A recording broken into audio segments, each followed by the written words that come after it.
அஞ்சனை வயிற்றில் வந்தோன் காற்றின் மைந்தன், அஞ்சனை வயிற்றில் வந்தோன் நாமமும் அனுமன் என்போன். யாரா இருப்பான் இவன்? கல்லாத கலைகள் இந்த உலகத்தில் இல்லை போட்டிருக்கிறதே அப்படின்னு சொல்லிட்டு யார்கள் இச்சொல்லின் செல்வன். இந்த வார்த்தையை பார்த்தீங்களா? எடுத்த உடனே கதாநாயகன் ஒருத்தர் நல்ல பேர் வாங்க முடியுமா சொல்லுங்க பார்ப்போம். சீதை ஏமா கூட போனாங்க அப்படின்னு கேட்டேன். அது அழகா சொல்லிச்சுங்க. ஒரு மாமியார் இருந்தாலே தாங்க முடியாது.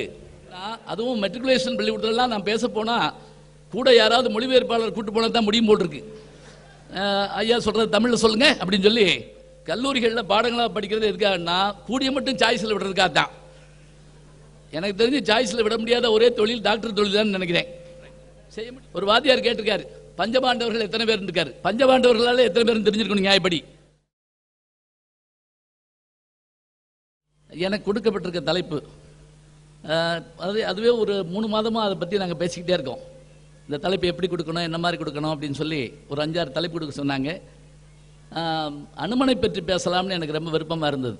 ஏன்னா இன்னைக்கு ரொம்ப உற்சாகமாக இருக்க வேண்டிய ஒரு சூழல் அது. நான் ஒன்று நினச்சேன், கல்லூரி மாணவர்கள்லாம் வந்தால் இன்னும் நல்லா இருக்குமே அப்படின்னு. நீங்களும் ஒரு காலத்தில் கல்லூரி மாணவர்கள் தானே, அப்படி ஒரு நம்பிக்கையோட அதை பற்றி இல்லை. அதனால் ஏன்னா இந்த தலைப்பு அவர்களுக்கு உரிய தலைப்பு தான். அது ஒரு கல்லூரியில் கட்டாயம் ஏற்பாடு பண்ணி பேசணும். காரணம் என்னென்னா உற்சாகத்தோடு இருக்கணுங்கிற ஒரு விஷயம் நமக்கு எங்கேருந்து வரும்? கிராமங்களில் பார்த்தீங்கன்னா உடற்பயிற்சி கழகமெல்லாம் எங்கே இருக்குன்றீங்களா? ஆஞ்சநேயர் பேரில் தான் இருக்கும். அனுமன் உடற்பயிற்சி கழகம் போட்டு 4 பேர் தண்டால் பஸ்கி எடுத்துக்கிட்டே இருப்பாங்க, சிலம்பு சுற்றிக்கிட்டே இருப்பாங்க. அந்த வேகம் உடற்கட்டு வேணுங்கிற ஒரு எண்ணம் இருக்கும் நமக்கு. அது மாதிரி இந்த தலைப்பை கொடுத்த உடனே அதுக்கு அவங்க ரொம்ப அழகாக சொன்னாங்க. நான் 2-3 தலைப்பு கொடுத்துருந்தேன், இதெல்லாம் இருக்கேன் அப்படின்னாங்க. கதாநாயகன் மட்டும் இல்லை, அவங்க சொன்ன மாதிரி கதாநாயகன். ஏன்னா அது கையில் ஒரு கதை வச்சுக்கிட்டே இருப்பார். ராமாயணத்தில் கதை இல்லைன்னு யாரும் சொல்ல முடியாது, கதை இல்லைன்னு சொல்ல முடியாது. என்ன 2 பேர் கதை வச்சுருக்காங்க அப்படிங்கிறதுக்காக. இதில் அந்த தலைப்பை தேர்ந்தெடுத்து கொடுத்த உடனே இதை பேசுவதற்காக நான் முதல்ல எடுத்த பாட்டு அதுதான், அஞ்சிலே ஒன்று பெற்றான் அஞ்சிலே ஒன்றை தாவின்னு. இப்போ எங்கேயாவது பேசுகிறப்ப இந்த பாட்டை சொல்லணும்னா என்ன சொல்லுவாங்க? பாட்டு வரி மறந்து போச்சு போட்டுருக்கு, திருப்பி ஒன்னே சொல்லிட்டு இருக்காரு போட்டிருக்கு அப்படின்னு நினைப்பாங்க. நான் அப்படி இல்லை. என்னுடைய தன்மை என்ன அப்படின்னா பஞ்சபூதங்களை வைத்துக் கொண்டு பாடுதல். காலையில் கூட நண்பர் பேசிட்டு இருக்கப்ப சொன்னாங்க, என்னுடைய இணைய நண்பர் பத்மஸ்ரீ கமல்ஹாசன் அவர்கள், நான் இன்னைக்கு காலையில் அவர்கிட்ட நீங்கள் வரீங்களா இருக்குன்னு கேட்டேன். நானும் அவர் அடிக்கடி ஃபோனில் பேசுவோம். அது சொன்னாலும் பல பேர் நம்ப மாட்டாங்க. மதுரையில் ஒரு தடவை நான் 2 வீலரில் போயிட்டு இருந்தேன், அவர் கூப்பிட்டாரு. உடனே நான் ஓரமாக நிப்பாட்டிட்டு பேசிக்கிட்டு இருந்தேன். ஏதோ சொன்னார், நான் சிரிச்சிக்கிட்டு இருந்தேன். மதுரைக்காரர் ஒருத்தர் என்னை ரொம்ப நேரம் நான் சிரிக்கிறத பார்த்துட்டு கிட்ட வந்துட்டார். யார்கிட்ட எவ்வளோ நேரம் பேசி சிரிக்கிறீங்க அப்படின்னாரு. நான் உடனே அந்த இதை அப்படி மூடிட்டு கமல்ஹாசன்ட்ட அப்படின்னேன். ஏன் அமிதாப் பச்சன் சொல்ல வேண்டியதானே அப்படின்னாரு. நான் என்ன சொல்கிறது அப்புறம்? உண்மையிலே அவர் தான் பேசிகிட்டு இருந்தேன். காலையில் கூட சொன்னேன், நீங்கள் இதுக்கு வரீங்களான்னு. நான் எனக்கு இப்போ நேரத்தை பார்த்துட்டு வர்றேன் அப்படின்னாரு. ஆனால் எனக்கு என்ன பெருமைன்னா, அந்த அறையில் ஐயா காமிச்ச போது ஒரு புறம் எம்ஜிஆர் அவர்களுடைய அன்பேவா படம், இன்னொரு புறம் களத்தூர் கண்ணம்மா அவர்கள் சின்ன பையனா 1960 உட்கார்ந்துருக்கிற படம். இங்கே முழுவதுமே அந்த பழைய படங்களை பூரா அதை அழகாக பிரிண்ட் பண்ணி போட்டிருக்கிறாங்க. அதோட ஏவிஎம் ஐயா அவர்களை பற்றி அந்த படத்தில் முதல்ல வந்ததே அவர் கமல் அவர்கள் தான் வந்தாங்க. ரொம்ப பெரிய பெருமையாக இருந்தது. நைட்டு நான் பேசுகிறப்ப சொல்லுவேன், வரலேன்னு சொல்லிட்டு நீங்கள் வந்துட்டீங்க அப்படிமே. அவர் கொஞ்சம் நேரம் குழம்புட்டோம் அப்படிங்கிறதுக்காக. ரொம்ப சந்தோஷமான நிகழ்வு அது. தலைப்பை பற்றி நான் சொன்னேன். இந்த 5லே ஒன்று பெற்றான் அப்படின்னா என்ன அப்படின்னா, பஞ்சபூதங்களை சொல்கிறோம், 5 பூதங்கள் அப்படிமோ. நிலம், நீர், நெருப்பு, காற்று, ஆகாயம். அவர் தான் சொன்னார், கம்பனுடைய பல பாடல்களை பார்த்தா கொஞ்சம் மாற்றி போட்டோம்னா புது கவிதை மாதிரியே இருக்கும் அப்படின்னார் கமல்ஹாசன் பேசுகிறப்ப. உண்மையில் அது ஆச்சரியம் தாங்க. அதாவது இப்படியெல்லாம் யோசிக்க முடியுமா? அனுமனை கட்டுறதுக்கு கயிறு தேடுறாங்க. எங்கே? இலங்கையில் எல்லா கயிறுலையும் கட்டியாச்சு, கயிறு தீர்ந்து போச்சு. வாளிக்கயிறுலாம் எடுத்துகிட்டு வந்திருக்காங்க, எதில் போய் கிணத்துல. அப்புறம் கம்பன் கடைசியாக முடிக்கிறான், ஒரே ஒரு கயிறு தான் பாக்கி இருக்குது, அது அரக்கிமாருடைய தாலி கயிறு, அதை கழட்ட முடியாது அப்படிங்கிறான். இதை யாராவது நம்ப முடியுமா? கம்பனுடைய பாட்டில் வருது அப்படிங்கிறத. இன்னைக்கு புதுக்கவிதை எழுதுகிற ஆட்கள் யோசிக்கிற பாருங்க, அதை அன்னைக்கு யோசிச்சு வச்சிருக்கிறார் அவர். அத்தனை அழகு. 5 பூதங்கள் நிலம், நீர், நெருப்பு, காற்று, ஆக இந்த 5ஐயும் ஒரு பாட்டுக்குள்ள கொண்டு வரணும். 5லே ஒன்று பெற்றான். இவன் யாருடைய மகன் என்றால் காற்றினுடைய மகன் வாயு. 5லே ஒன்று பெற்றான், 5லே ஒன்றை தாவி. அவன் என்ன பண்ணான? கடலை தாண்டி போனான். 5லே ஒன்று பெற்றான், 5லே ஒன்றை தாவி 5லே 1 6ஆக, 6ன்னா என்ன அர்த்தம்னா வழின்னு அர்த்தம். 6ன்னா கடல் நினைச்சுப்படாங்க, 6ன்னா வழி. அவன் என்ன பண்ணா, ஆகாயத்தின் வழியாக கடலை தாண்டி சென்றான். எங்க போனா அப்படின்னா 5லே 1 பெற்ற அணங்கு. அணங்குன்னா பெண்ணு, லேடி தமிழ்ல அப்படி வச்சுக்கோங்க. ஏன்னா இப்ப அப்படித்தான் செய்ய வேண்டியிருக்கு. ஏதாவது சொல்றதா இருந்தா, முன்னெல்லாம் அவர் மேஜர் சுந்தரராஜன் இருப்பார், அவர் எதா இருந்தாலும் இங்கிலீஷ்ல சொல்லிட்டு அப்புறம் தமிழ்ல சொல்லிட்டு மாற்றி சொல்லுவார். சிட் டவுன், உட்காருங்க, கெட் அவுட், வெளியே போங்க அப்படிம்பாரு. இப்போ நம்ம ஏதாவது தமிழில் சொல்லிட்டு அப்புறம் இங்கிலீஷில் சொல்ல வேண்டியிருக்கு. இந்த பேருந்து மைய பேருந்து நிலையம் போகுமான்னு கேட்டேன் ஒருத்தர்கிட்ட. அப்படின்னா என்ன அப்படின்னாரு. இந்த பேருந்து மைய பேருந்து நிலையம் போகுமா, நீங்கள் என்ன சொல்கிறீங்க அப்படின்னாரு. இந்த பஸ் பஸ் ஸ்டாண்டு போகுமான்னு. அப்படி தமிழில் எடுத்து சொல்ல வேண்டியதானே அப்படின்னாரு.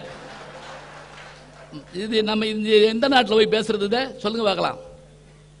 அதை மண்ணிலே பிறந்த விடவல் தங்க ஏர் பூட்டி ஜனகன் அதை உழுத போது இன்னைக்கும் கூட ஞாபகம் வச்சுக்கங்க. சித்திரை 1ஆம் தேதி இன்றைக்கு சித்திரை மாதத்தில் ஊர் பெரியவர்கள் முதல் ஏர் பூட்டி விழுவாங்க. அப்படி எடுத்த போது அந்த பெட்டிக்குள்ள இருந்து வந்தவ தான் சீதா பிராட்டி.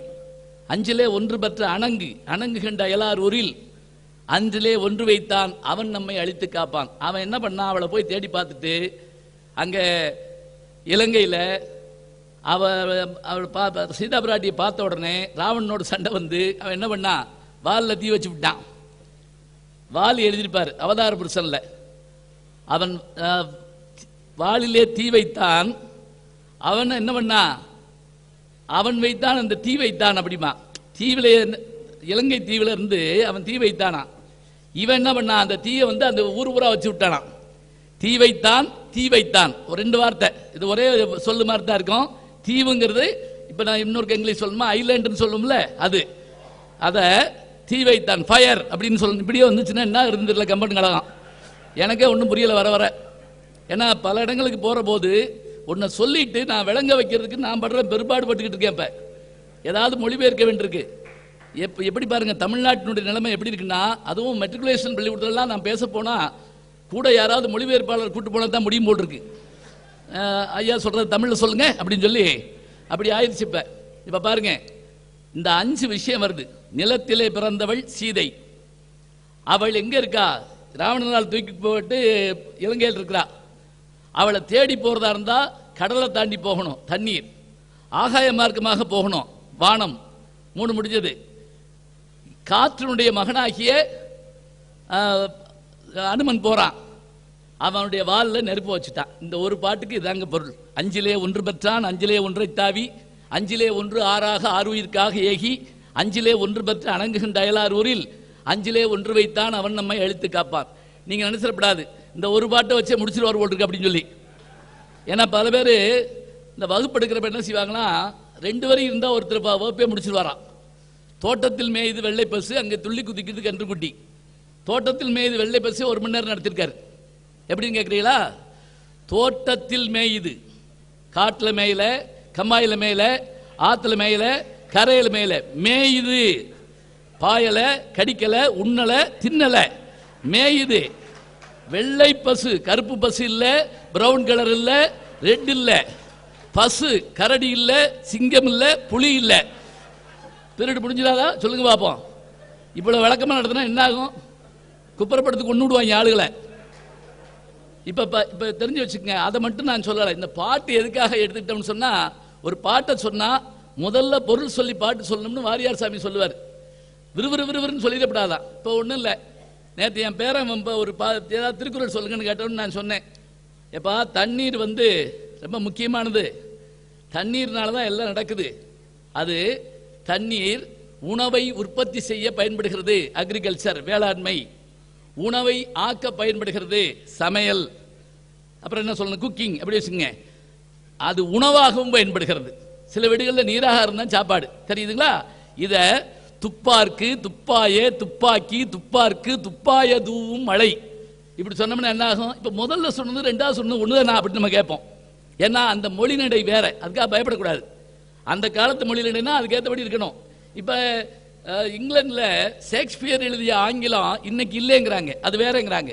அது தெரிஞ்சுக்கிறதா இருந்தா அதுக்கு தனியா பயிற்சி எடுக்கணுங்கிறாங்க. அது போல நம்மகிட்ட அப்படி இல்லை. 6 கிடந்தன்ன அகல் நெடும் தெருக்கள்னா இது மதுரை காஞ்சியில வருது. 6 கிடந்தன்ன அகல் நெடும் தெருக்கள். 6ன்னா தண்ணி இருக்கும், ஒரு காலத்தில். ஆறுன்னா மண் இருக்கும் ஒரு காலத்தில். இப்போ ஆறுன்னா அது 6 5 4 நமக்கே தெரியல, அது சுருங்கிட்டே போகுது. அப்படியே கால மாற்றம் இருக்குத்தான் செய்யும், அதெல்லாம் பார்க்கணும்ல. இப்போ இந்த ஒரு பொருளை சொல்லிட்டு அந்த பொருளை விளக்கத்துக்கு பாட்டை சொல்றது. கடல் தாண்டிய கதாநாயகன் ஏன் சொல்றோம் அப்படின்னா, கடலை தாண்டது சாதாரணமா சொல்லுங்க பார்க்கலாம், அது எவ்வளவு சிரமம். இந்த தலைப்பை ஏன் எடுத்துக்கிட்டோம், நான் முதலே உங்கள்கிட்ட நான் சொன்னேன். எப்படின்னா, ஒரு உற்சாகத்தை உருவாக்கி கொடுக்கணும். நான் பேச வந்த உடனே முதல்ல கேட்ட கேள்வி என்னன்னா, அம்மாட்ட கேட்டுக்கிட்டேன் எவ்வளவு நேரம் பேசணும், ஏன்னா அது ரொம்ப முக்கியமான ஒண்ணுங்க. இப்போ ஒன்றும் கவலையப்பட வேண்டாம், நான் கரெக்டாக முடிச்சிருவேன், ஒன்றும் பயப்பட வேண்டியதில்லை. ஏன்னா ஒரு சின்ன கிராமத்துக்கு நான் பேச போயிருந்தப்ப அந்த பஞ்சாயத்து போர்டு தலைவர்கிட்ட கேட்டேன் எவ்வளவு நேரம் பேசணும்னு கேட்டேன்.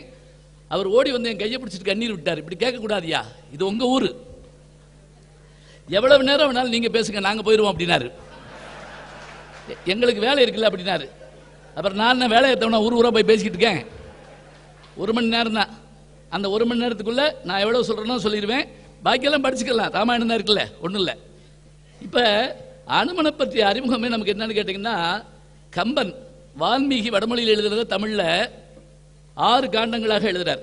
பாலகாண்டம், அயோத்திய காண்டம், ஆரண்ய காண்டம், கிட்கிந்த காண்டம், சுந்தர காண்டம், யுத்த காண்டம்.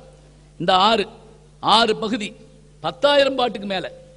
அந்த 10,000 பாட்டுனா சாதாரணம் கிடையாதுங்க. நீங்கள் கம்பராமாயணத்தை முழுவதும் என்னை திருப்பி படிக்க வச்சாங்க, எனக்கு ரொம்ப மகிழ்ச்சி இது. ஏன்னா ஒரு தடவை படித்ததை நம்ம என்ன பண்ணுறோம்னா, கல்லூரிகளில் பாடங்களாக படிக்கிறது எதுக்காகனா கூடிய மட்டும் சாய்ஸில் விடுறதுக்காக தான்.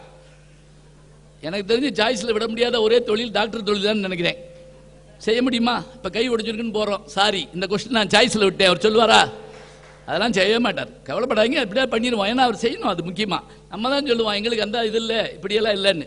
இந்த 6 பகுதிகளில் 6 காண்டங்களில் முதல் 3 காண்டங்களில் நம்ம கதாநாயகன் வரலங்க. ஆச்சரியம், இன்டர்வலுக்கு பிறகு வர்றான்னு சொல்லுவோம்ல, அது மாதிரி. பாகுபலி 2ஆம் பாகத்தில் வர்றதாக சொல்கிறோம் இல்லையா, அது மாதிரி. ஆனால் அந்த படத்தையும் நம்மளை பார்க்க வச்சு விட்டாங்க அவருங்க. முதல்ல ஒரு ஏதோ ஒரு ஏன் கொண்டாருன்னு தெரியாத அளவுக்கு அலைய விட்டு 1 வருஷமா நம்ம அதை பற்றி பேசி, ஒருத்தர் கூட போய் லீவு கேட்டாராம், லீவு விடுங்கன்னு. அந்த மேனேஜர் சொன்னாராம், தர்றேன், ஒரே ஒரு பதில் சொல்லணும். இந்த 2ஆம் பாகம் வர்றதுக்கு முதல்ல அவர் சொன்னது, கட்டப்பா பாகுபலி ஏன் கொண்டாரு சொன்னா லீவு.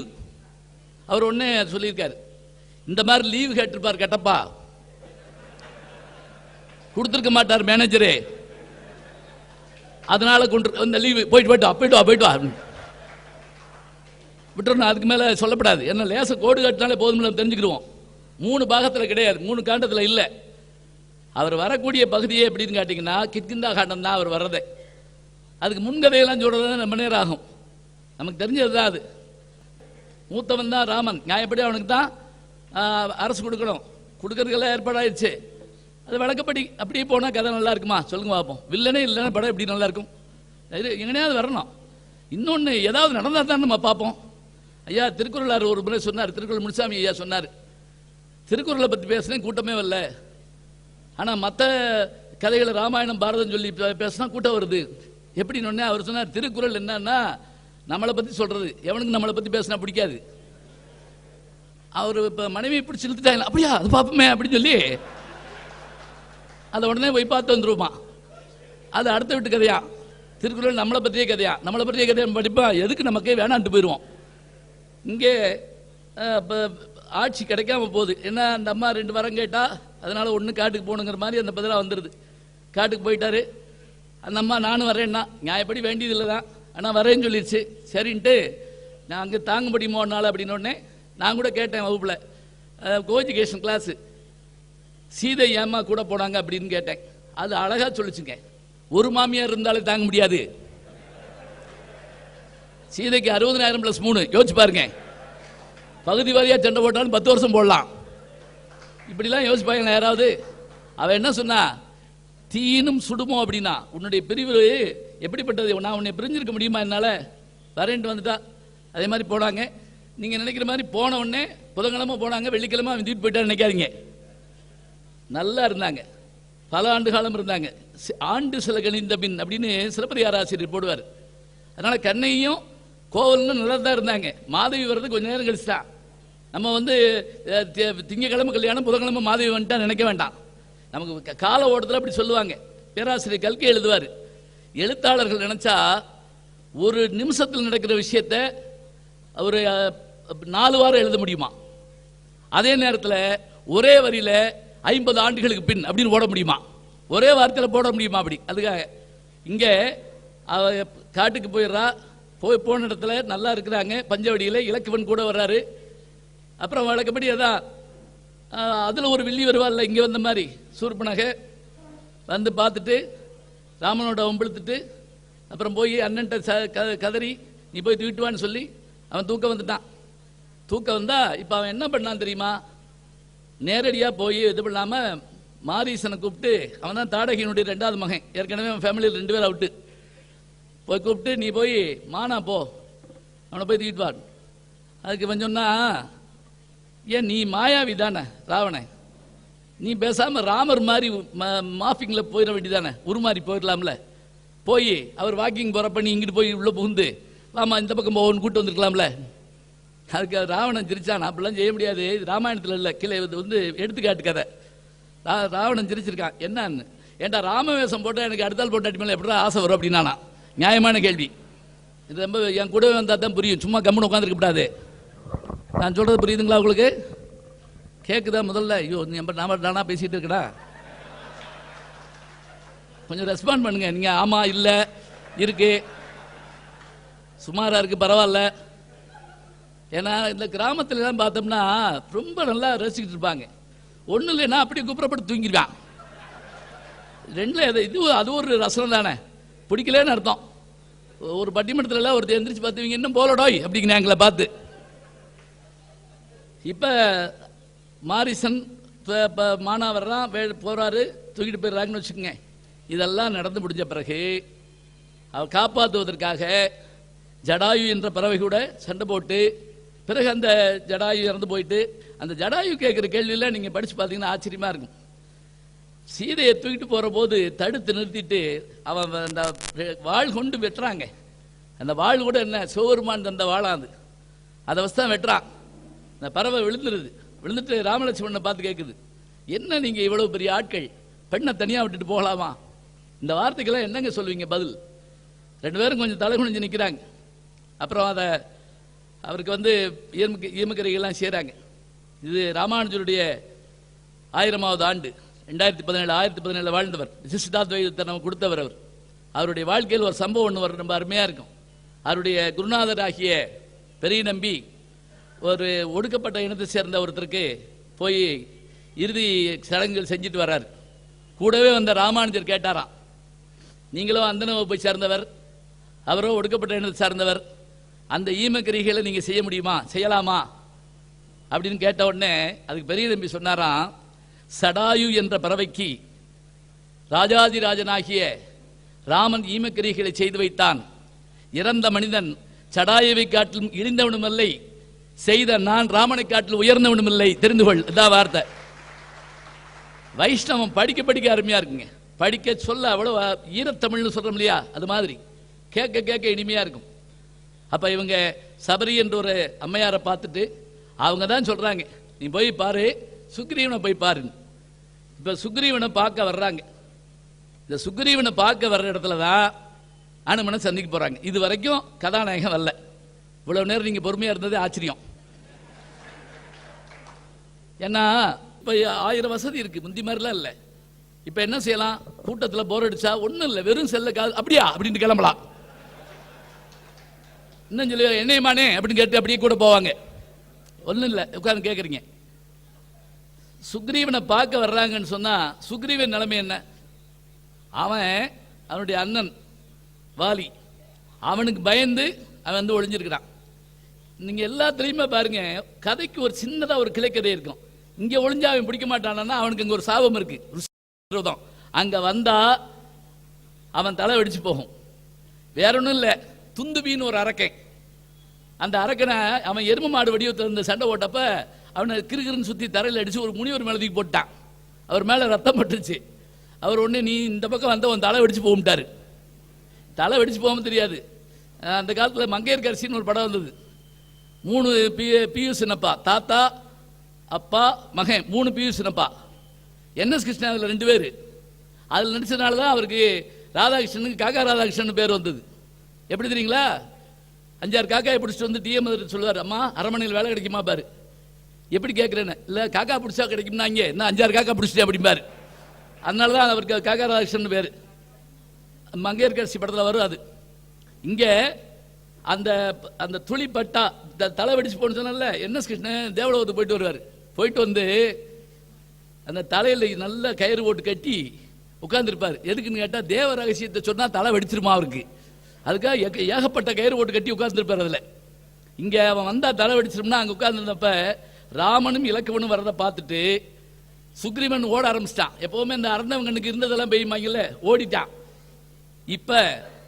இப்பதான் அவருடைய மந்திரிமார்கள்ல இப்ப அரசன் ஓடனா எல்லாரும் ஓடணும், அதான் நியாயம். ஓடாதே ஓடாதேன்னு கத்திட்டு ஓடுவான் சில பேர், பார்த்திருக்கீங்களா? ஓடிட்டாங்க ஒரு வழியா. யாருன்னு போய் பார்க்கணும். இப்பதாங்க அனுமனை காட்டுறாங்க. அனுமனும் தான் யாருன்னு சொல்லிக்கல. அனுமன் என்ன பண்றாருன்னா, பாருங்க புத்தாலித்தனம் எப்படி ஆரம்பிக்குதுன்னு பார்க்கணும். நீங்க இங்க இருந்து கதையோட கூடவே வாங்க கொஞ்சம். இப்ப நம்ம யாரையாவது போய் பார்க்க போறோம், போன உடனே நம்ம பேரு அட்ரஸ் கொடுத்து வந்துடக்கூடாது.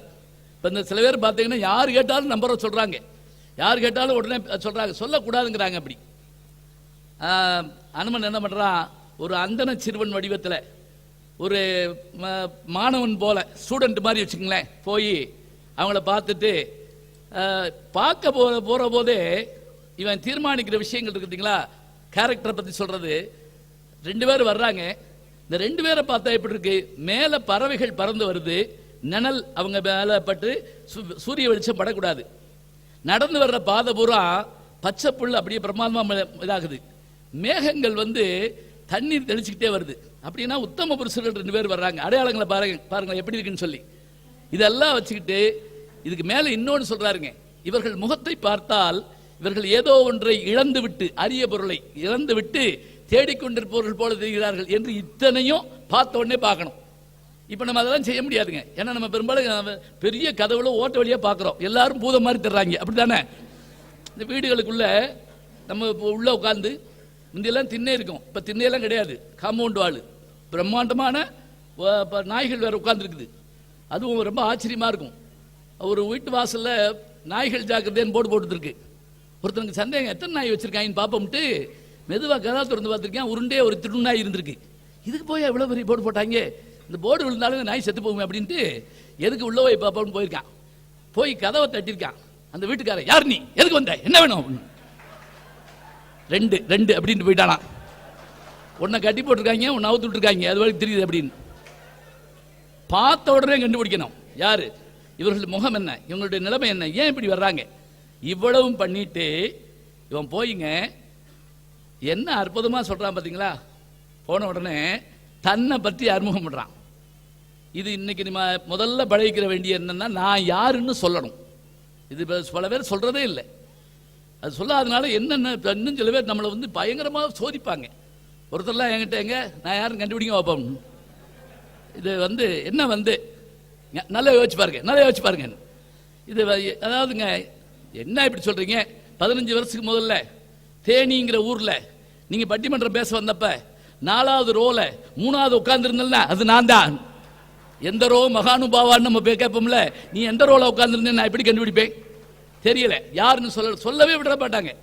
இங்க போன உடனே எங்க அம்மா பேர் இது, எங்க அப்பா பேர் இது, என் பேர் இது.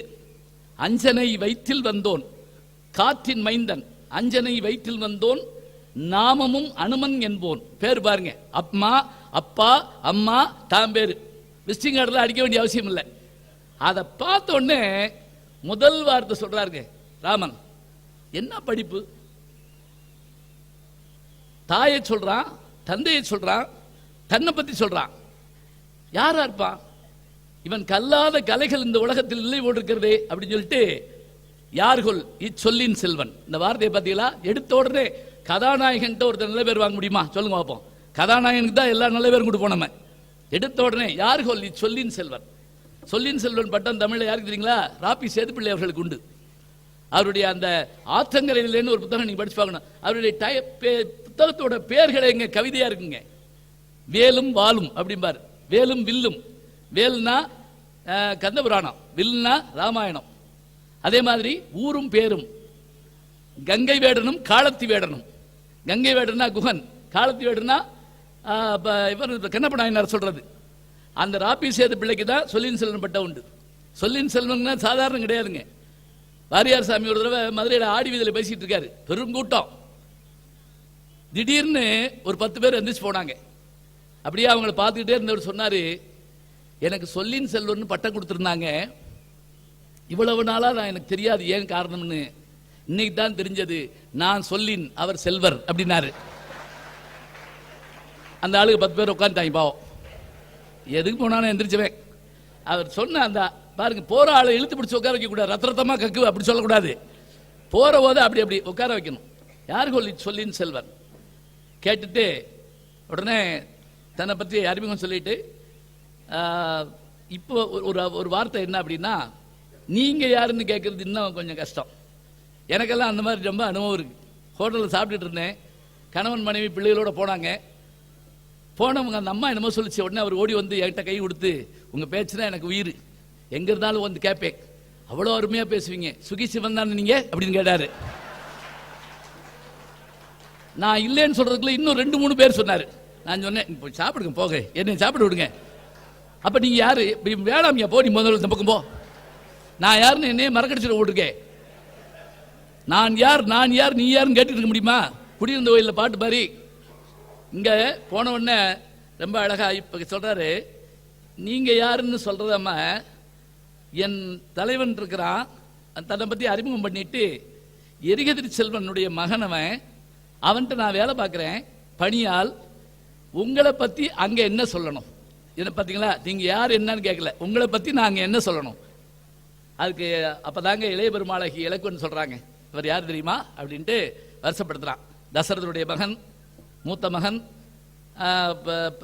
தன்னுடைய தம்பிக்காக நாட்டை கொடுத்துட்டு வந்தவர். வருஷப்படுத்தி சொன்ன உடனே எல்லாம் புரிஞ்சுக்கிட்டு, சரி நாம அங்க போகலாம். அப்படி போறப்ப நீங்க இருங்க, நான் கூட்டிட்டு வர்றேன், நல்லா பாருங்களேன், நீங்க இருங்க, நான் போய் என்னுடைய தலைவனை கூப்பிட்டு வர்றேன். அப்படி போற போதே இவர் வர்ற வேகத்தை பார்த்து அவன் தெரிஞ்சுக்கிட்டானா, நிச்சயமாக யாரும் கெட்டவங்க இல்லை.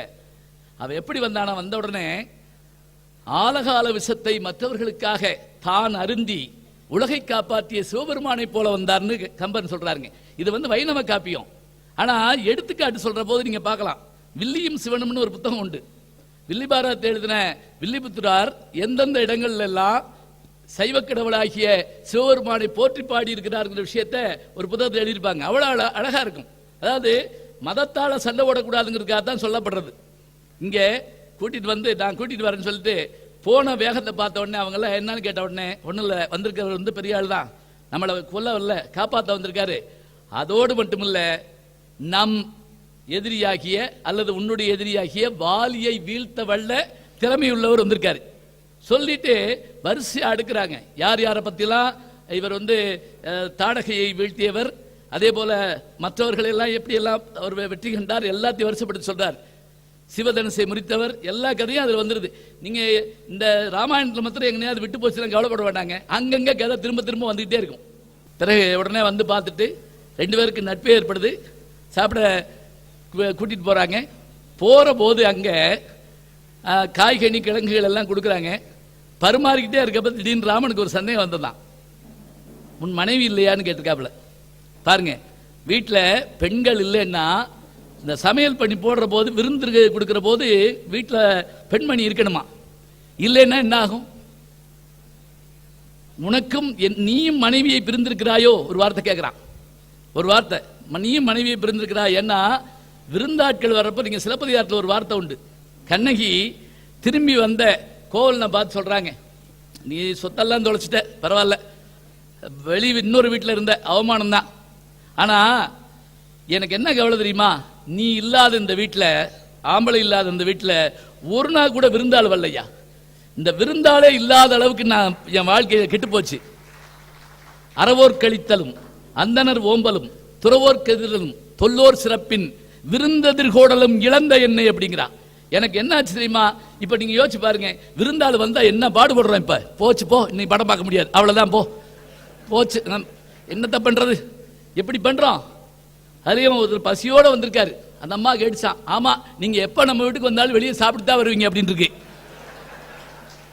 அந்த ஆள் சுதாரிச்சுக்கிட்டான், அப்படியே நான் சாப்பிட்டாலும் நீங்க சாப்பிட விட்டுருவீங்களாக்கும் அப்படின்னு இருக்கான். உடனே இந்த அம்மா சொல்லிச்சு, அப்படியே நீங்க சாப்பிட்டாலும் பிள்ளை கையில் 5 பத்து கொடுக்காமல போறீங்க, 4 பையன் 3 பொண்ணு, அதுக்கு சரவண சாப்பிட்டு போயிடுவான்.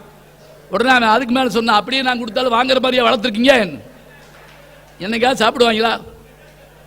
இதே வார்த்தையை அங்க சீதை சொல்றாங்க. நான் இல்லாதப்ப யாராவது நம்ம பரசாலைக்கு வந்தா என்ன ஆகு, விருந்து கண்ட போது என்னுருமோ என்று எண்ணி விம்மும் அப்படிங்கிறான். அவ அதை சொல்லக்கூட இல்லைங்க. விம்முதல்னா தெரியுங்களா, பிள்ளைய அடிச்ச பிறகு ரொம்ப நேரம் கழிச்சு ஒரு இழு இழுக்குறீங்களா அப்படிங்கும். என்னன்னா அது அடக்கி வச்சுக்கிட்டே இருக்கு, விம்மல் அதுக்கு பேரு. அப்படி அப்படி விம்மிட்டு வரணுங்க. அவர் விம்மி விம்மி விம்மி விம்மி எழும் காட்சிமா பாரதி. காற்றை பத்தி சொல்ற விம்மி விம்மி விம்மி. இதுல அடுக்கு தொடர்னா தமிழ்ல 2 தடவை தான் போடலாம், தேவையான 3 தடவை போடலாம். பாரதி 4 தடவை போட்டிருக்காரு. விம்மி விம்மி விம்மி விம்மின்னு போட்டார். அதுக்கு ஒருத்தன் கோளாறு சொல்லிவிட்டானா, அது என்ன 4 தடவை போடுறதுன்னு. அதுக்கு ஒருத்தர் சொன்னாரா, 3 தடவை தான் போட்டாரு, 4வது தடவை அவரே விம்மிட்டார் அப்படின்னாராம். ஏன்னா நம்ம ஆளுக்கு எதுல தான் குறை கண்டுபிடிக்கிறது இல்ல. குட்டியாடு தப்பி வந்தா குறவனுக்கு சொந்தம். ஒரு பாட்டு இருக்குது, பட்டுக்கோட்டை பாட்டு. குட்டியாடு தப்பி வந்தா குள்ளநெறிக்கு சொந்தம், குள்ளநெறி தப்பி வந்தா குறவனுக்கு சொந்தம், தட்டுக்கட்ட மனிதர்களில் பட்டதெல்லாம் சொந்தம், சட்டப்படி பார்க்க போனா 8 அடி தான் சொந்தம், உனக்கு எது சொந்தம் எனக்கு எது சொந்தம், உலகத்துக்கு நான் சொந்தப்படா. பட்டுக்கோட்டை பாட்டு. பாசவலைன்னு பழைய பாசவலை படாது. இந்த பாட்டு பயங்கர ஹிட்டுங்க. ஆனா இதுக்கு ஒருத்தர் கோலா சொல்லிவிட்டாரு, அதென்ன 8 அடி தான் சொந்தம்னு போட்டிருக்கீங்க, 6 அடியில் தான் புதப்பாங்க. உடனே மருதாதி சொன்னாரா, அவன் செத்த பிறகு சௌரியமா இருந்து போறா விடுறா அப்படின்னு இருக்காரு. ஏன் அவன் உருண்டு பிறகு படுக்கப்படாதா, ஆளை விடு, குறை சொல்லிக்கிட்டே இருக்காத. இங்க நீயும் மனைவியை பிரிந்திருக்கிறாயோன்னு ஒரு வார்த்தை கேட்ட உடனே எடுத்து பிரமாதப்படுத்துறாங்க கதாநாயகன் ஆகிய நம்ம அனுமன். ஆமா வரிசையா சொல்லி இவங்க அண்ணன் ஒரு மாயாவிங்கிற ஒருத்தர் அரக்கனோட சண்டை போட்டான். சண்டை போட்டுக்கிட்டே 2 பேருக்கு இதுக்குள்ள ஓடி போயிட்டாங்க. ரொம்ப நாளா வரல, இவன் வாசலே காத்திருந்தான். திடீர்னு ஒரு நாள் உள்ள இருந்து எக்கச்சக்கமா ரத்தம் ஓடியாச்சு.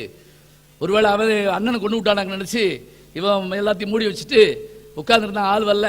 சரி நாட்டை காப்பாற்ற ஆள் நீங்க அரசாட்சி பண்ணுங்கட்டாங்க. இவன் வேண்டாம் வெறுப்பா போய் உட்கார்ந்துருந்தான்.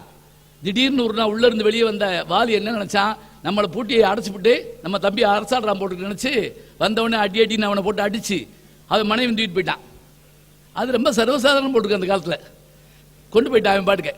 இப்ப இதை சொல்லி முடிச்ச உடனே ராமன் உடனே வாலி யாருன்னு கூட தெரியாதுங்க, சபதம் போடுறான், உன் பகைவன் என் பகைவன், அவர் தீயோராயினும் உனக்கு வேண்டியவன் எனக்கு வேண்டியவன். எவ்வளவு நல்ல வார்த்தைகள் பாருங்க. இந்த நேரத்தில் அனுமன் சொல்ற ஒரு வார்த்தை தெரியுங்களா, வாலி யாருங்கிறதையும் நல்லா சொல்றாங்க. நீங்க நினைக்கிற மாதிரி சாதாரண ஆள் கிடையாது வாலி.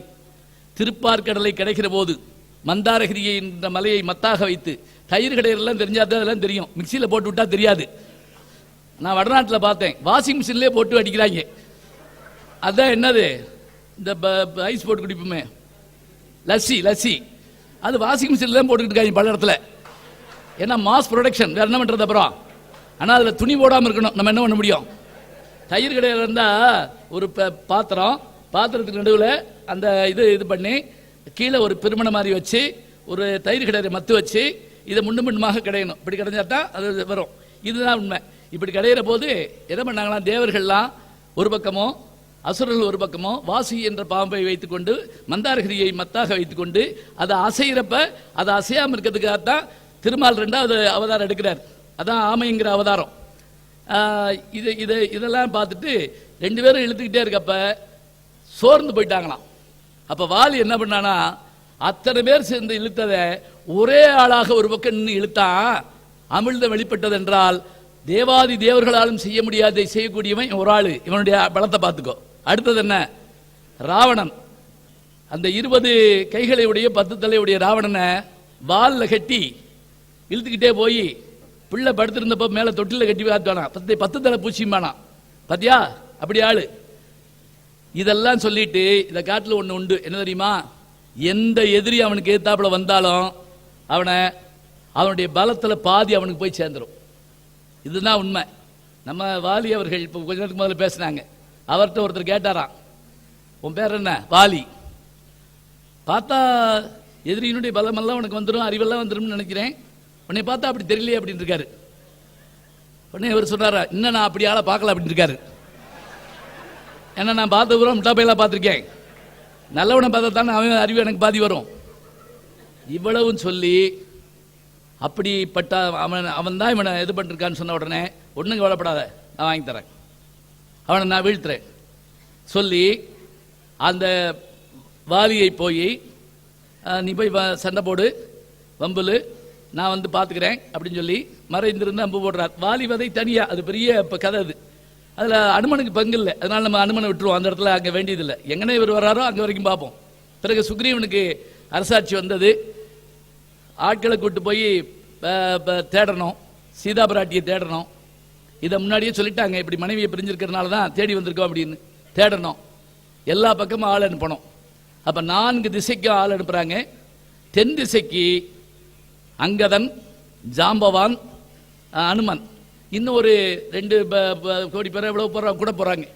இவங்க தென் திசை போகிற போது சுக்ரீவன் சொல்லிவிடுறாங்க, 2 இடத்துல ஜாக்கிரதையாக இருக்கணும். தென் திசையில் ஒன்று ஏழுமலையான் இருக்கிற அந்த திருப்பதி மலை.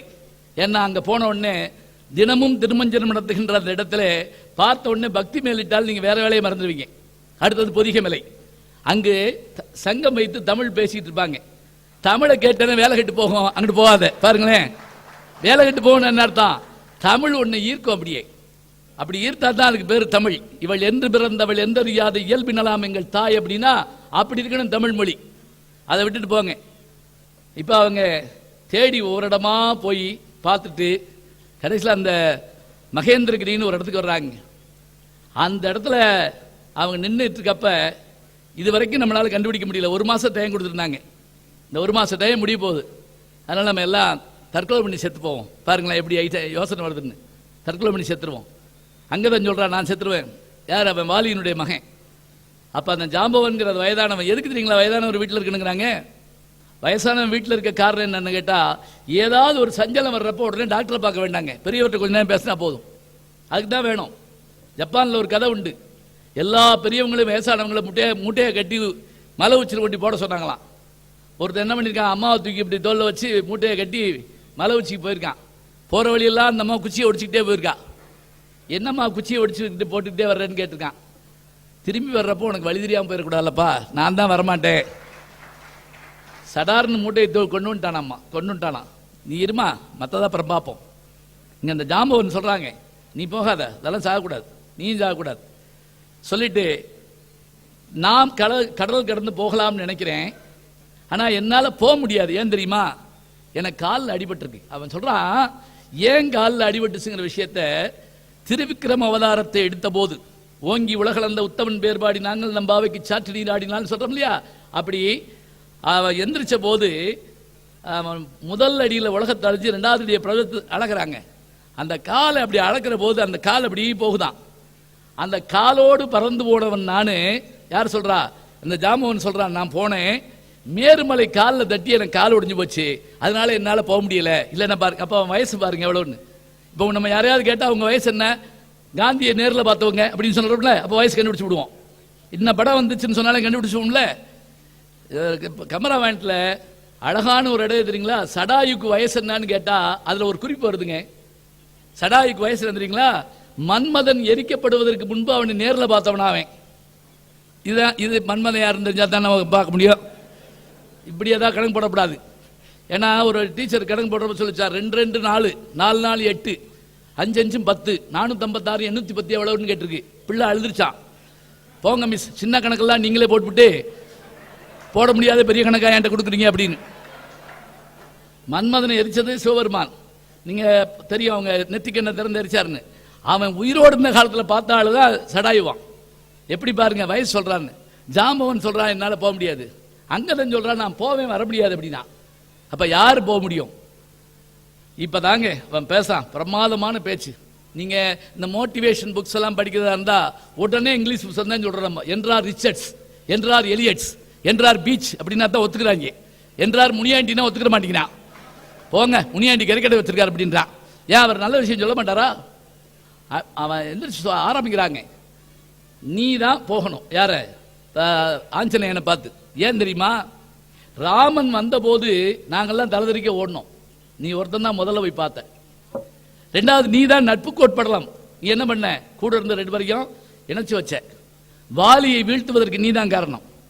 சொன்ன ஒவ்வொன்றா சொல்லிட்டு வர்றோம்ல. நம்ம ஐயா அவர்கள் எங்களுக்கெல்லாம் தெரியும். பிரசிடர் எம்ஜிஆர் அவர்கள் அங்கே அமெரிக்காவில் முடியாமல் இருந்தபோது அந்த ஆண்டிபட்டி தொகுதியில் அவர் வெற்றி பெறுவதற்கு காரணமெல்லாம் ஐயாவை போன்றவர்கள் தாங்கிறது எங்களுக்கெல்லாம் ரொம்ப நல்லா தெரியும். எத்தனை கஷ்டப்பட்டிருப்பாங்க இதெல்லாம் சொல்கிறான். அதில் எப்படி நீ இத்தனை ஆற்றல் உடையவன், உன்னால முடியும், நீ சூரியனை தொடர்ந்து சென்று பாடல் படித்தவன் இல்லையா? வார்த்தையை பாருங்களேன். யார் தெரியுமா வாத்தியாரு ஆஞ்சநேயருக்கு? சூரிய பகவான். சூரியன் பெறப்படுற போது பெறப்பட்டு கூடவே போய் நான் முடிச்சிடறேன், நான் 10 நிமிஷம் நினைக்கிறேன். ஆமாம், ஏன்னா சில பேருக்கு கிடையாது பார்த்தா எனக்கு பக்கம் அப்படியே. இது பரவாயில்ல. அங்கே இப்போ டெல்லியில் தமிழ் சங்கத்தில் பேசிகிட்டு இருக்கேன், முன்னாடி ஒருத்தர் ஃபோனில் சத்தம் போட்டு சொல்கிறார் முடியலை அப்படின்னாரு. என்னையா முடியல அப்படின்னு? இல்லை பட்டிமன்றம் முடியலன்னு சொன்னேன் அப்படின்னாரு. இருந்தாலும் அவர் என்ன சொன்னாரோ தெரில. ஏன்னா சில சமயம் கெட்டியாரத்தை கழட்டி ஆட்டி பார்ப்பாங்க சில பேர் வகுப்பில், ஓடுதா ஓடலையா இன்ன வரைக்கும் இவரே பேசிட்டே இருக்காருன்னு. அதை காட்டில் ஒரு பேர் ரொம்ப நேரம் கெட்டியாரத்தை பார்த்துட்டு அப்புறம் காலண்டரை பார்த்துருக்கேன் எத்தனாம் தேதி வந்தார் அப்படின்னு. பெரிய கதை. நான் என்ன ஒன்று 1 மணி நேரத்துக்குள்ள சொல்லி ஆகணும்ல. இப்போ இப்படி சொல்ல சொல்ல சொல்ல சொல்ல தன்னம்பிக்கை வளருதுங்க. நமக்கு மோட்டிவேஷன் சொல்கிற போது அவன் ஜாம்பவன் இந்த விஷயம் அனுமனுக்கு தெரியாதா? தெரியுங்க. இன்னொரு வார்த்தையும் சொல்றாரு, நீ சின்ன பிள்ளையா இருக்கிறப்ப உங்க அம்மா மடி இடுப்புல தூக்கி வச்சுட்டு இருக்கா, சூரியனை பார்த்துட்டு நீ என்ன கேட்ட? அது ஏதோ திங்கிற பழமாக்கு நினைச்சு இங்க இருந்து பறந்து போனே ஞாபகம் இருக்கா? வஜ்ராயத்தால் உன்னை அடிச்சான் இல்லையா, அப்பதானே அவன் தாடை பிளந்து போச்சு. அதனாலதான் உனக்கு என்ன பேரு? அந்த ஹனுமன் அப்படின்னா தாடை பிளவுபட்டவன் அர்த்தமா இருக்கு வடமொழியில. அர்த்தம் ஹனுமன் அப்படிங்கிறாங்க தமிழ்ல. இதெல்லாம் சொன்ன உடனே சரி நாம கடலை கிடக்கலாம். இப்போ இன்னொரு கேள்வி கேட்கலாம், எப்படி கடலை கிடக்கணுங்கிற என்ன வருது தெரியுங்களா? அங்கே ஒரு சின்ன கதை இருக்கு. ஜடாயுனுடைய அண்ணன் அவன் என்ன பண்றான், அவனும் கழுகரசன் தான், சம்பாதி அவன் பேரு. சம்பாதி அவன் இவங்க 2 பேரும் பேசிக்கிட்டு இருக்கிற போது சடாயு இறந்த மாதிரியாவது நம்ம இறந்தா தான் நமக்கு பெருமைன்னு சொன்னதை கேட்டுட்டு தான் சடாயு இறந்துட்டானா, எப்படி இறந்தா? என் தம்பி தான் அப்படின்னு சொல்லிட்டு உங்க கதையெல்லாம் சொன்ன உடனே நீங்க ராம பக்தர்களா, ராமதூதர்களா? ஆமா. நீங்க ராமதூதர்கள், ராமநாமத்தை சொன்னா என் உடம்பு சரியாமாகும்னு சொல்றான். அதே மாதிரி என் உடம்பு சரியான உடனே நான் சொல்றேன், இலங்கையில தான் சீதாதேவி இருக்கிறா, ஏன்னா ராவணன் கொண்டு வரப்ப நான் பார்த்தவன் சொல்லிட்டு அவன் பறந்து போயிடுறான். இப்பதான் பரப்பிட்டு போகணும். இப்ப ஆஞ்சநேயனுடைய பேரூரு காணுகிற விஷயம் இருக்கு இல்லையா, 6 இடத்துல ஆஞ்சநேயன் விஸ்வரூபம் காட்டுவாருங்க. அங்க கூட ராமன் நீ இப்படி நல்லா பேசுறிய, இவ்வளவு சின்ன பையனா இருக்கேன்னு கேட்கிறப்ப நான் சின்ன பையன்ல நான் யாருன்னு காட்டுவார். முதல் விஸ்வரூபம் அந்த இடம் தான். 2வது விஸ்வரூபம் எதுன்னா இந்த இடத்துல பேரூரு கொள்ளுதல்னு அருமையான வார்த்தை போடுவார். அப்படியே வளர்ந்து வர்றது. இப்படி அவன் வளர்ற போது அவன் என்னென்னத்தை பார்த்தான் அப்படின்னா, சொர்க்கம் அவன் அருகில் தெரிந்ததாம், இலங்கை தூரத்தில் தெரிஞ்சதாம். அப்ப அவன் எவ்வளவு நேரம் மேல வளர்ந்துருக்கான் பாருங்க. அதோடு மட்டுமில்ல, அவன் வளர வளர வளர வளர இவனுடைய நிழல் கடல் தாண்டி இலங்கைக்கு போய் விழுந்தாங்க. இவன் முதல்ல போகல, கடல் தாண்டி இவன் நிழல் போச்சான். அதுல ஒரு சிம்பாலிக் ஷாட் சொல்றோம் இல்லையா, எப்படி தெரியுங்களா? இப்படி வளர்ந்த போது இந்த இருள் இவனுடைய நிழல் போய் விழுந்ததுனால இலங்கை கருப்பாயிட்டான். என்ன அர்த்தம் தெரியுங்களா? பின்னாடி என்ன ஆக போகுதுங்கிறத சொல்றதுக்காக. வாழ்த்து வணக்கம் வருபொருள் உரைத்தல் அப்படிமா ஒரு வார்த்தை. வருபொருள் உரைத்தல் தெரியுங்களா? பின்னாடி என்ன நடக்க போகுதுன்னு சொல்லணும். சிலப்பதிகாரத்துல கல்யாணத்துக்கு வந்தவங்கள வாழ்த்துறாங்க. எப்படி வாழ்த்துறாங்க? நல்லா இருங்கன்னு வாழ்த்திருக்கணும். வந்த முறை எப்படி வாழ்த்துட்டா, பிரியாமல் நல்லா வாழுங்க அப்படின்னா அப்படி சொல்லக்கூடாது. காதலர் பிரியாமல் கவவுக்கை நிகழாமல் அப்படின்னா. இப்ப கல்யாண வீட்டில் பேச கூப்பிடுறாங்க, எப்படி பேசணும்? மணமக்களை வாழ்த்தி பேசணும். ஒரு கல்யாண வீட்டில் ஒருத்தர் பேசுறாரு, மணமக்களுக்கு ஒன்று எச்சரிக்கிறேன். முத வார்த்தை, இல்லறம் என்பது பெரிய காடு, அங்கு சிங்கம் உண்டு, ஓனாய் உண்டு, கருங்குரங்கு உண்டு, கரடி உண்டு. டிஸ்கவரி சேனல் பூரா சொல்றாரு. அப்படியே அவன் பயப்படுறா, மணமகன் இதெல்லாம் சொல்லாமல கல்யாணத்துக்கு ஏற்பாடு பண்ணிட்டாயின்னு. இப்படியா சொல்லுவாங்க? பின்னாடி பிரிய போறாங்கிற விஷயத்தை அந்த வாரத்தில் போடுறாரு பாருங்க. கவவுக்கை நெகிழ்ந்திருந்துங்கிற விஷயத்தை சொல்றது அதாங்க. இங்க இதை இப்ப நம்ம அந்த கருப்பு அடிச்சிச்சுன்னு சொன்ன உடனே தெரிஞ்சிருது. அப்புறம் அவன் பறக்க தொடங்குறாங்க. நீங்க இன்னைக்கு ஞாபகம் வச்சுங்க, அந்த மகேந்திரகிரி என்ன தெரியுங்களா? அதுதான் இன்னைக்கு நீங்க இந்த கிரையோன்ஜெனிக் என்ஜின்லாம் செய்யறதுக்காக கன்னியாகுமரி பக்கத்துக்கு போனீங்கன்னா, நாகர்கோவில் போறதுக்கு முன்னாடி அந்த மகேந்திர மலை இருக்கு. அந்த இடத்துல இருந்து தான் அவன் எந்திரிச்சாங்கிறான். அவன் எப்படி எந்திரிச்சான்? காலை ஊன்றி எப்படி தரையில அடிச்சான். இப்ப நீங்க ராக்கெட் தத்துவம்லாம் சொல்றீங்க இல்லையா, இந்த ராக்கெட் எப்படி இதுல இருந்து மின்ன நோக்கி போகுதோ அது போல அவன் அடிச்சு எந்திரிக்கிறாங்க. அந்த மலை அப்படியே அமுங்குதான். அமுங்குற போது உள்ள இருந்து பாம்பெல்லாம் பிச்சுக்கிட்டு வெளியே வருதான், குடல் வெளியில வர்ற மாதிரி இருக்கான். அந்த உதாரணம் பாருங்க எப்படி இருக்குன்னு. கழுகுகள் மற்றவையும் அப்படி வருதான். அதுல இருந்த மக்கள்லாம் அலறி ஓடுறாங்களாம். அவன் மேல பறக்க ஆரம்பிக்கிறான் அப்படிங்கிறான். அவனுடைய பறக்கிற விஷயமும் அவன் பெருசாக பெருசாக பெருசாக என்னென்ன வரும் அப்படிங்கிறத கணக்கு போட்டு பார்த்து போடுற மாதிரி போடுறாருங்க. இப்பதான் அவன் கடலை தாண்ட போறான். இந்த கடலை தாண்ட போறாங்கிற விஷயத்துல அவன் எத்தனை பேரை எத்தனை விஷயங்களை அங்க பார்த்தான். மைனாகம் என்கின்ற மலை வந்து அவனை சொல்லுது, வந்து சாப்பிட்டு போங்க அப்படிங்குது. வேலை கெட்டு போகும். எவ்வளவு அழகா சொல்றான் தெரியுமா? போற வழியில் இந்த வேலையை பார்த்துட்டு இருந்தா அந்த வேலை கெட்டு போகும், நான் வர்ற பார்த்துக்கிறேன். அது விட மாட்டேங்குது. இந்த சில பேர் நம்ம நேரத்தெல்லாம் சாப்பிடுவாங்கல்ல, பார்த்துருக்கீங்களா? சொல்லபடி கேட்கவே மாட்டான். கட்டாயம் வாங்க சாப்பிட்டு தான் போகணும். இல்லப்பா ரயில் போனா போதுங்க, ரயில் போனா போகுது. நீ வீட்டில் இருப்ப, நான் என்ன பண்ணுவேன்? சுந்தரராமசாமி ஒரு கவிதை எழுதியிருப்பாருங்க. 24 வருஷம் கழிச்சு என் நண்பனை பார்த்தேன், அதுக்குள்ள 24 பஸ் வந்து ஏறி போயிட்டேன் அப்படிம்பாரு. என்ன 24 வருஷம் கழிச்சு கூட பார்த்து விடலாம், அந்த பஸ்ஸை பார்க்க முடியாது இல்லையா? உடனே ஏறி போயிடணும். அவர் போற வாக்கில் இப்படி விலகிட்டு போறாப்புல. அடுத்து சுரசை என்கின்ற வர்றா, அவளோட அந்த இது பண்றது எப்படின்னா, சோதிப்பதற்காக அனுப்பப்பட்டவளவர். அவரோட வாய்க்குள்ள ஒரு வெளியே போயிட்டு வரதை பார்த்தீங்கன்னா அழகா இருக்கும். பெரிய உருவமாக மாறுவார், சின்ன உருவமாக மாறுவார். ஆன்னு சொல்லி வாய்க்குள்ள போயிட்டு வெளியே வந்துடுவார். அட்டமா சித்திகள் தெரிஞ்சவர் இவர். அனிமா கரிமா லகிமான்னு அட்டமா சித்தி சொல்லுவான். பெருசாகணும், சிறுசாகணும், பறக்கணும், உடம்புல இருந்து இன்னொரு உடம்புக்குள்ள போகணும். பரகால பிரவேசம் அதுக்கு பேர். கூடு விட்டு கூடு வாய்தல் அதுக்கு பேர். இத்தனையும் தாண்டி அங்காரதாரைன்னு ஒரு பேய் மாதிரி ஒருத்தி வர்றா. அவ்வளவு அடிச்சு உள்ள போய் அவளை கொண்டு எடுத்துட்டு வெளியே வர்றார். இவ்வளவும் செஞ்சு பவளமலையில போய் இறங்குறார். இந்த பவளமலையில இறங்கிட்டு அங்க அந்த காவல் தெய்வமாக ஒரு பெண் தெய்வம் இருக்கா. எல்லா இடங்களையும் பார்த்தீங்கன்னா காவல் தெய்வம் தான் இருப்பாங்க. எங்க பேராசிரியர் தோ பரமசிவன் ஒன்று எழுதுவாருங்க. அதாவது காவல் தெய்வமாக இருக்கிற பெண் தெய்வங்கள் மட்டும் கிழக்கு பார்த்து உட்கார்ந்துருக்கலாம், வடக்கு பார்த்து உட்கார்ந்துருக்குமா. ஏன் தெரியுங்களா? நமக்கு தமிழ்நாட்டை பொறுத்த மட்டும் பகை வந்து எங்கிருந்து வருமா? கடல் வழியா வராதான், தரவழி தான் வருமா. அப்ப தரைவழி வர்றதுனால இது என்ன செய்யும்னா வடக்க பார்த்து உட்கார்ந்துருக்குமா. அதை தாங்குவதற்காக எல்லா காளியினுடைய கையிலையும் அப்படி ஆயுதம் இருக்குமா. இந்த தெய்வம் அந்த இலங்கை தெய்வம், அதோட இவன் சண்டை போட்டு அதை அடிச்சு வீழ்த்துறான். அது விழுகிற போது சொல்லிட்டு விழுகுது, பிரம்மன் எனக்கு இப்படி ஒரு சாபம் கொடுத்திருந்தான், ஒன்னால் தீர்மன்றான் சொல்லிட்டு இந்த நகரம் சில நாளில் எரியுறும் அப்படிங்கிறா. இதே காட்சி சிலப்பதிகாரத்தில் பார்க்கலாங்க. எல்லாத்தையும் எரிச்சிட்டு கண்ணகி போறா. அந்த மதுராபுரி தெய்வம் பின்னாடி போய் சொல்லுதுங்க, ஆடி மாதத்து அட்டமி நாளில் இந்த ஊர் எரியுறுங்கிற விஷயத்த காய்கறி செல்வனே கல்வனோ என்கணவன் அவ கேட்டா. அப்பா அந்த சொல்லுது, இந்த நாளில் இந்த ஊர் எரியுறும். பார்த்தீங்களா எப்படியெல்லாம் அனௌன்ஸ்மெண்ட் இருக்கு அப்படின்னு சொல்லிட்டு. இதே மாதிரி உள்ள போறான். இப்போ ஒவ்வொருத்தரா பார்க்கறான். எல்லாரும் தூங்குறவங்க ஒரு வரியில கவிதை எழுதுற மாதிரி சொல்றாங்க. ராவணனை பார்த்து ஒரு வரி, இவன் யாரு? மண்டோதரியை பார்த்து ஒரு வரி. இந்திரஜித்தை பார்த்த உடனே சொன்னானா, யுத்தம் என்று வருமானால் இவனோடு பல நாள் போட வேண்டியிருக்கும் அப்படிங்கிறான். ஏன்னா அப்படிப்பட்ட வீரனா இருக்கிறான். இவ்வளவு பேரையும் பார்த்துட்டு சீதையை பார்க்க முடியலன்னு நினைக்கிறப்ப அந்த ஊர் அழகை பத்தி சுந்தரகாண்டத்தில் ரொம்ப அழகா என்னன்னா அந்த ஊர் அழகு தான். இங்கே இதுக்கு முன்னாடி நான் ஒன்று வேகமாக வந்ததுனால சொல்லாம விட்டேன். இந்த கனையாளியை வாங்கிட்டு வர ஒரு காட்சி ஒன்று இருக்கு. தெற்கு திசையில போறதுனால நீ போய் இந்த மோதிரத்தை கொண்டு கொடு அப்படின்னு சொல்லி கொடுத்து விடுவார். இதை கையில் வச்சுட்டு தான் அதுல நிறைய வர்ணனைகள் இருக்குங்க. சீதையை பற்றி வர்ணிக்கக்கூடிய பகுதியை பல பேர் அதை விமர்சனம் பண்றாங்க. ஆனா அது எதுக்காகன்னு கேட்டா, பாதாதிகேச வர்ணனைங்கிறது காப்பிய பண்புகளில் ஒன்றுங்கிறான். கால் முதல் உச்சி வரை வர்ணிக்க வேண்டியது காப்பிய கூறுகளில் ஒன்றுங்கிறான். இத்தனை இருந்தா தான் முடியும். இப்ப கமர்ஷியல் படம் இப்படி எடுக்கணும், ஆர்ட் பிலிம் இப்படி எடுக்கணுங்கிறப்பல பெருங்காப்பிய நிலை பேசுங்காலை வாழ்த்து வணக்கம் வருபொருள் மாதிரி இருசுடர் தோற்றம் சொல்லணும், பாதாதிகேச வர்ணனை சொல்லணும். அந்த வர்ணனை பூரா கையில வச்சுக்கிட்டு சீதாதேவியை தேடி வர்ற போது அசோகவனத்துல தான் முதல்ல பார்க்கறான். அந்த அசோகவனத்தில் அவன் பார்க்கிற காட்சியை காட்டில் என்ன தெரியுங்களா? ராவணன் அப்ப எந்திரிச்சு நடராத்திரில வர்றாங்க. சீதாதேவிட்ட வந்து நின்று பேச வர்றான். இதை ஒளிஞ்சிருந்து அனுமன் பார்க்கறான். வீரனா இருக்கலாங்க, ஆனா பொறுமையா இல்லைன்னு என்ன ஆகுங்கிறதுக்கு அந்த இடத்துல அருமையான உதாரணம். என்ன பேச்சு பேசுறாங்கிறீங்க ராவணன். அதை காட்டிலும் சீதை பேசுற பேச்சு இருக்குல்ல, அந்த இடத்துல அவனுக்கு பதில் கொடுக்கிற வார்த்தை இருக்குல்ல, எத்தனையோ ஓரங்க நாடகம் போடுறோம், அது போடலாங்க. இப்ப நீங்க சத்யவான் சாவித்திரி நாடகம் போடுற மாதிரி இந்த காட்சியை மாத்திரம் போடலாம். வந்தோடனே சொல்றான், எதுக்காக நீ இது பண்ற பாரு, ரம்பா ஊர்வசி மேனகத்தை எல்லாரும் என் கூட தான் இருக்காங்க, எதுக்கு கவலைப்பட்டு இருக்க? நீ என் கூட வா. அவ பேசாம இருக்கா, பேசவே இல்லை. ஏன் கவலைப்படுற? உன்னை பிரம்மன் படைக்கிறப்பே தப்பா படைச்சுட்டான். எப்படி? உனக்கு இறக்கமும் கிடையாது இடையும் கிடையாது அப்படிங்கிறான். அப்பையும் கூட வர்ணிக்கிறது விடல பாருங்க. பொய்யோ எனும் இடையாளோடும் இளையானோடும் போனான் சொல்லிக்கிட்டே இருக்கான்.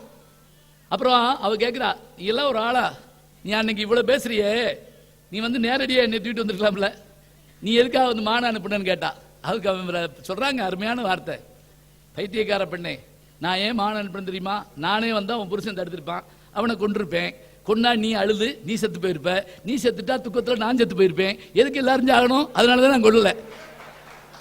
படிச்சு பாருங்க, நகைச்சுவை சொல்றோம் இல்லைங்களா, உள்ள போற போது அப்படி அப்படியே அழகா இருக்குங்க. அவளும் பேசிட்டு கடைசி அவ சொல்றா, நீ வீரன்லாம் சொல்லாத. ஏன் தெரியுமா? நீ வீரன்னு சொன்னா நீ போய் அந்த கைலாச மலையை தூக்குனில்ல, அப்போ உன் காலில் ஒரு பெருவரில் ஒரு மிதிச்சார்ல, அப்ப என்ன நீ அடிபத்து கார்த்திகை வீரர்ஜுனன் நீ இழுத்துட்டு போனான்ல, அப்ப என்ன நீ?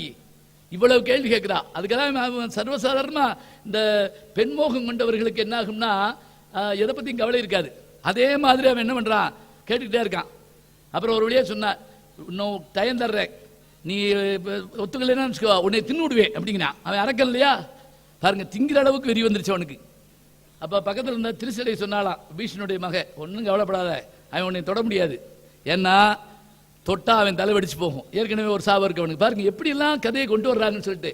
அதனாலதான் சீதையை தொட்டு தூக்கிட்டு போல தெரியுங்களா, வால்மீகில தொடையில உட்கார சீட்டு போனதா இருக்குது, இதுல பர்ணசாலையோட பேர் தூக்கிட்டு போனதான் இருக்குது. இங்க அவன் போன பிறகு நம்ம தற்கொலை பண்ணி செத்து போயிருவோம்னு நினைக்கிறாங்க. கதாநாயகி தற்கொலை பண்ணி சாரா இருந்தா யாரு வந்து காப்பாற்றணும்? ஏன் எப்படி கதாநாயகன் தான் வரணும்? நான் எம்ஜிஆர் படங்கள்ல நீங்க பாத்தீங்கன்னா பெரும்பாலும் அந்த முக்கியமான சிக்கலான சீன்ல கரெக்டா வருவார். அவர் கைதட்டி பின்னுவாங்க, அப்படியே அப்பதானே ஒரு நம்பிக்கை வரும். இப்ப அப்படி நேரத்தில் வந்தா கதாநாயகனை வைறாங்க, நல்ல சீனை எடுத்துட்டான் போ அப்படின்னு இருக்காங்க.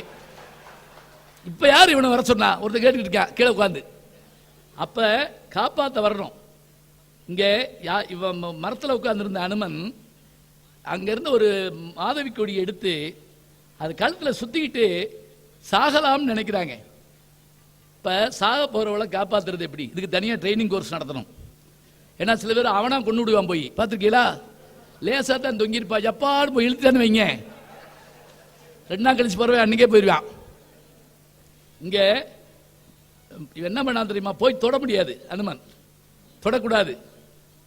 அவன் என்ன பண்ணானா, ராமநாமத்தை சொல்ல ஆரம்பிச்சானா. சிலப்பதிகாரத்தில் பார்க்கலாம், கோவலனை ஈர்ப்பதற்காக கோசியமானி என்றவன் அவனுக்கு யார் பேரை சொன்னா அவன் திரும்புவாங்கிறத பார்த்து என் மாதவி கொடி அப்படிங்கிறான். மாதவி கொடின்னு சொன்ன உடனே அவன் திரும்புறான். ஏன்னா மாதவி அவளுக்கு வேண்டியவன் இல்லையா? யார் காட்டுக்குள்ள பேர் சொல்றா? அவன் பேரை சொல்ல வேண்டிய அவசியம் இல்லை, இன்னொரு பேரை சொன்ன உடனே கூட திரும்ப ஒரு ஆச்சரியம் இருக்குது. இங்க ராமநாமத்தை சொன்ன உடனே அப்பவும் சீதை நம்பல.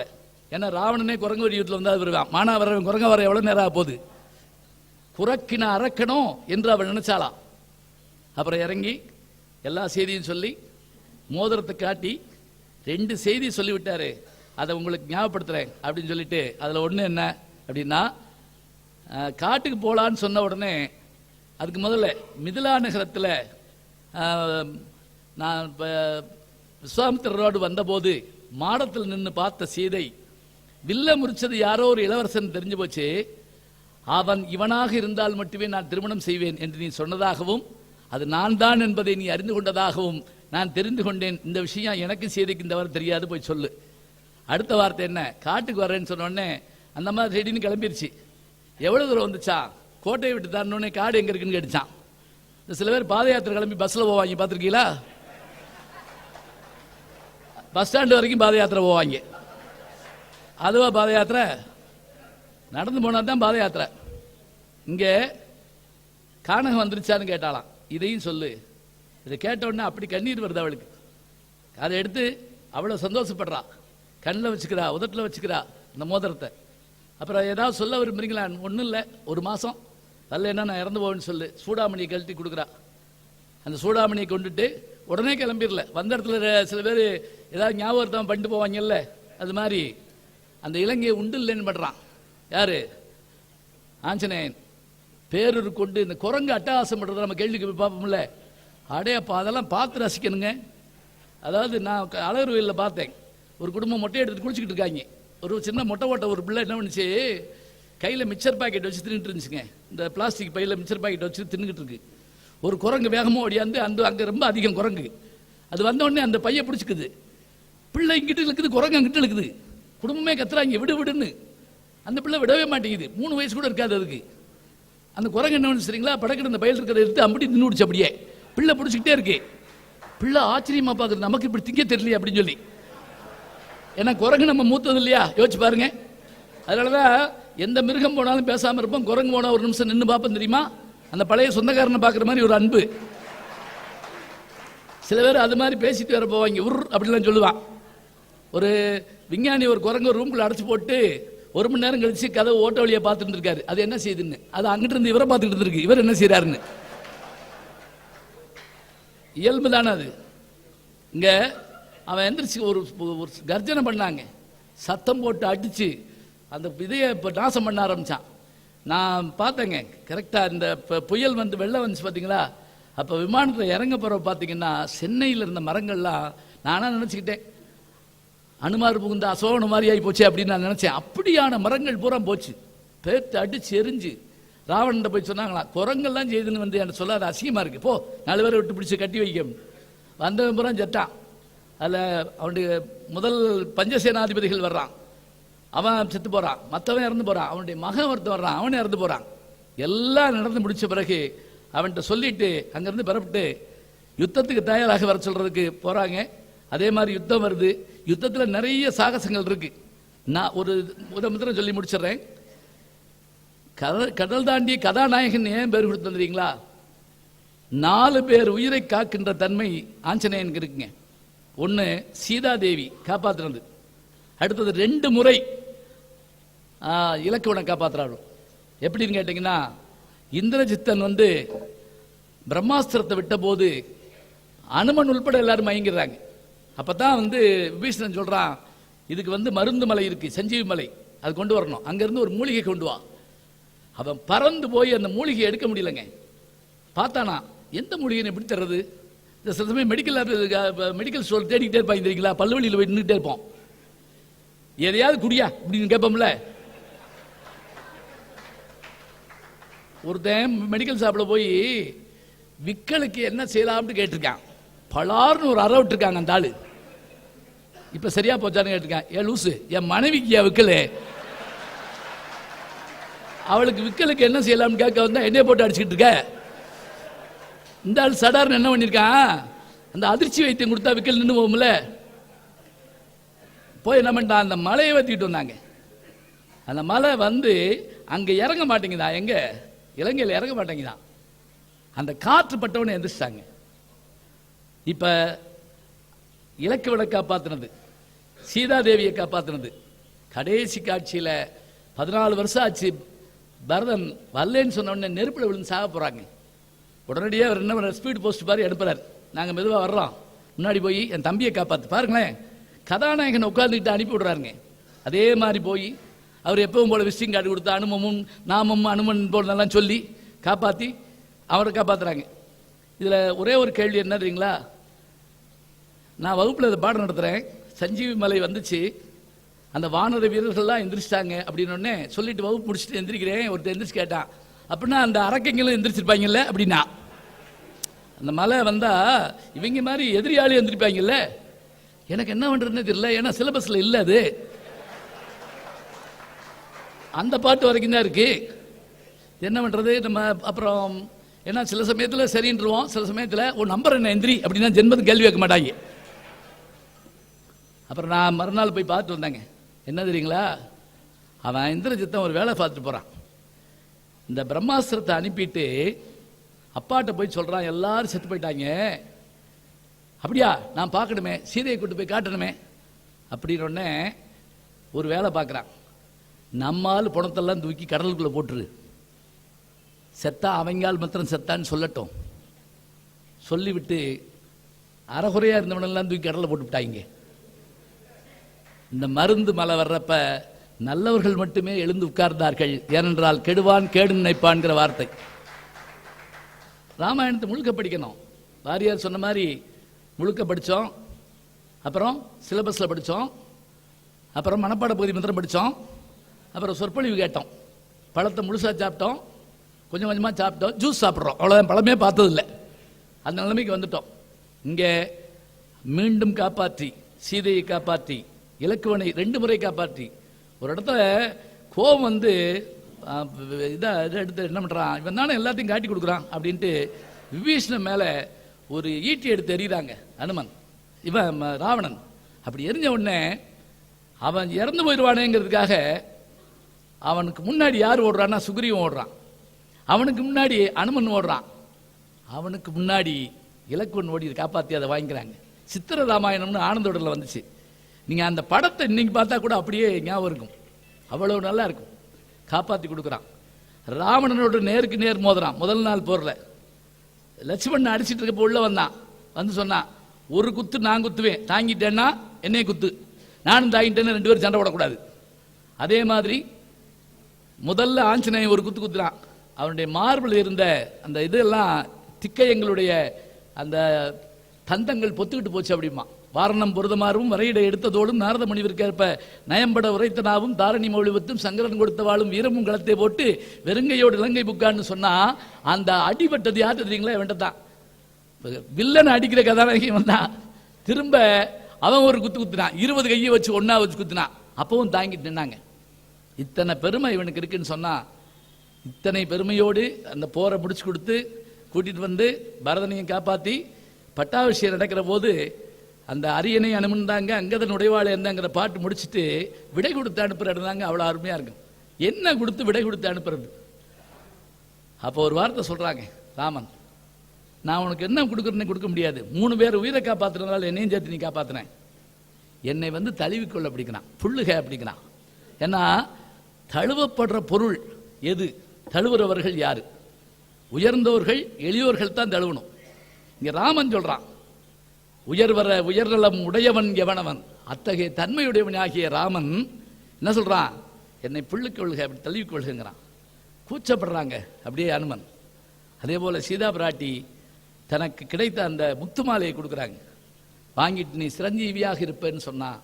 அவன் சிரஞ்சீவியா இருந்தாங்கிறதுக்கு என்ன எடுத்துக்காட்டினா, மகாபாரதத்தில் புஷ்ப யாத்திரை சர்க்கத்தில் அந்த மலரை கொண்டு வருவதற்காக பீமன் போன போது வாழை நீட்டி படுத்திருந்தது ஒரு வானரம், வாழை எடு அப்படின்னா முடிஞ்சா தூக்கி வச்சுட்டு போனா, தூக்க முடியல, நீ யாருன்னு கேட்டான், நான் தான் ஆஞ்சநேயன், வாலியினுடைய இது வாயுனுடைய புதல்வன் சொன்ன உடனே பீமன் சொன்னா, எங்க அப்பாவும் அவர் தான், நான் உனக்கு தம்பி முறை, என்ன வேணும், என்னுடைய சகோதரனாகிய அர்ஜுனனுடைய கொடியில் நீ பறக்கணும். அர்ஜுனனுடைய கொடி அனுமக்கொடி. நீங்க பாரத கதை பார்த்தீங்கன்னா, நீ சிரஞ்சீவியாக இருன்னு ஒரு வார்த்தை சொன்னா யுகம் தாண்டி வாழ்ந்து கொண்டிருக்கிறார். இன்னைக்கும் அயல் நாடுகளுக்கு போற போது நான் என்ன பார்க்கறேன் தெரியுமா, அங்க ஆஞ்சநேயர் கோயிலில் பார்த்த உடனே கடல் தானே கதாநாயகி இவர் தானே, இவரை பார்ப்பதற்கு நமக்கு வாய்ப்பு கிடைத்தது என்று நினைத்தோம் என்று சொன்னால், இந்த கதாநாயகனை பற்றி சிந்திப்பதற்கு பேசுவதற்கு வாய்ப்பு கொடுத்த ஏவிய மரக்கட்டளை சார்ந்த அத்தனை பெருமக்களுக்கும் இருந்துகின்ற சார்ந்தவர்களுக்கும் நன்றி கூறி விடைபெறுகிறேன். நன்றி, வணக்கம்.